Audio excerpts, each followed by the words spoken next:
Тем временем вопросы антитеррористической защищенности объектов образования, здравоохранения и других социальных сфер, а также безопасности транспортной сферы обсудили на профильной комиссии. Учитывая трагические события, которые произошли 11 мая в Казани, когда в результате стрельбы в гимназии погибли школьники и учителя, главой Коми были даны поручения усилить меры безопасности во всех образовательных учреждениях республики.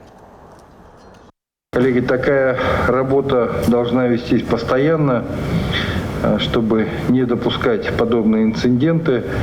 Понятно, что нужно проводить работа эта комплексная, часть из нее, она, может быть, и не на этом совещании, она проводится силовыми ведомствами по своим направлениям, но большая часть все-таки работа зависит от нас с вами, и она должна вестись постоянно, не от случая к случаю. И защищать в этом случае нужно не только образовательные объекты.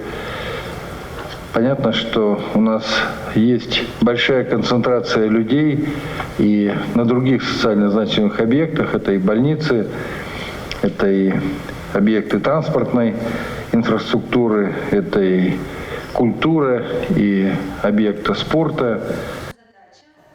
Всего было рассмотрено 6 вопросов. Заслушали Усть-Кулымский и Кайгородский районы о том, как у них организована профилактика терроризма. О противодействии идеологии терроризма выступил министр национальной политики Коми Роман Носков.